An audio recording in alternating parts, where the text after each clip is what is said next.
जय जगन्नाथ। समस्तों को happy mother's day. पर मैंने अब तक अपनी माँ को विश नहीं किया। उनका और मेरा रिश्ता थोड़ा उलझी हुई है। मतलब हमेशा माँ बेटियों का एक दोस्ती वाला रिश्ता होता है, हमारा थोड़ा झगड़ा वाला रिश्ता है। तो कभी कभी बनता है माँ के साथ, तो कभी कभी बनती नहीं है। तो हर 2 दिन में एक बार झगड़ा हो जाती है, क्योंकि हम दोनों का ओपिनियन मैच नहीं करता। पर वो मुझे बहुत प्यार करती है और मैं भी उससे बहुत प्यार करती हूँ। तो रिसेंटली वो थोड़ा मेरे करियर को लेके ज़्यादा टेंशन में है। उसका ब्लड प्रेशर भी हाई हो जाता है बीच बीच में। तो वो फ़ोन में ऐसे फ़ोन करके रोज़ धमकाती रहती है कि तू क्या कर रही है, जल्दी सेटल हो जा, वरना मैं कभी किस दिन ब्लड प्रेशर हाई होकर मर जाऊंगी। मैं बोली तू पहले ये इमोशनल ब्लैकमेल करना बंद कर, फिर मैं कुछ बन जाऊंगी ना। क्या करती रहती है, एग्ज़ाम आ रहा है गवर्नमेंट का, प्रिपेयर करने के बदले तू क्या परफॉर्मेंस करती रहती है, बही आटो खोल के बैठा है, इस सब से क्या होगा।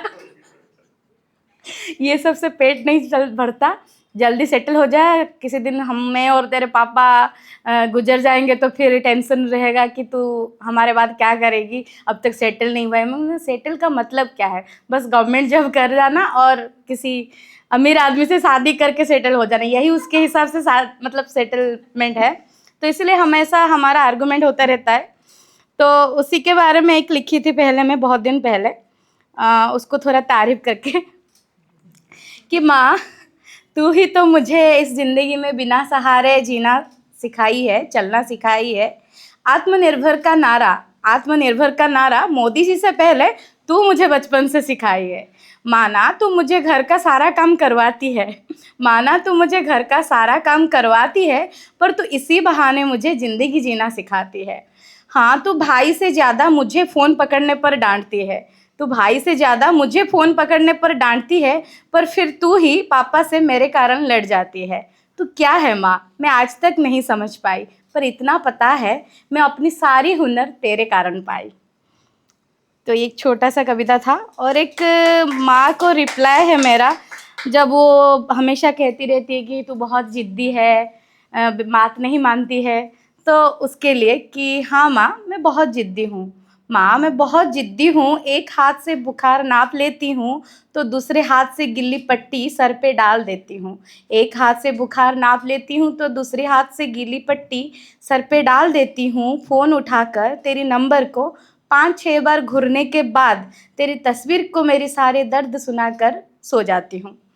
मैं बहुत ज़िद्दी हूँ। घर पे खुद का कमरा है, खुद का बुक सेल्फ है, खुद के एसी गीजर सबका सुख है, पर उस सबको छोड़ के मैं एक किराए की छोटी सी रूम में एडजस्ट कर लेती हूँ। हाँ मैं बहुत ज़िद्दी हूँ। पता है पापा के हालत अब थोड़ा सुधरने लगा है, पता है पापा के हालत अब थोड़ा सुधर गया है। पैसे मांगू तो दे सकते हैं, फिर भी मांगने से कतराती हूँ। हाँ मैं बहुत ज़िद्दी हूँ। शाम को जब ऑफिस ख़त्म होने के बाद मेरे सारे कलीग दोस्त क्लब और रेस्टोरेंट जाते हैं, मुझे भी बुलाते हैं, पर मैं मना कर देती हूँ। एक्स्ट्रा बच्चों को ट्यूशन पढ़ाती हूँ। फिर थक हार कर जब रूम में आती हूँ, सुबह के बर्तन धोने के बाद और झाड़ू पोछा लगाने के बाद फिर और कुछ पकाने का मन नहीं करता। फिर 2 मिनट्स में मैगी बना के खा के सो जाती हूँ। हाँ मैं बहुत ज़िद्दी हूँ। अगर सुबह फिर उठकर टिफ़िन बनाकर ऑफ़िस के लिए निकल जाती हूँ, फिर सुबह टिफ़िन बना के ऑफ़िस के लिए निकल जाती हूँ। हाँ माँ मैं बहुत ज़िद्दी हूँ। Thank you.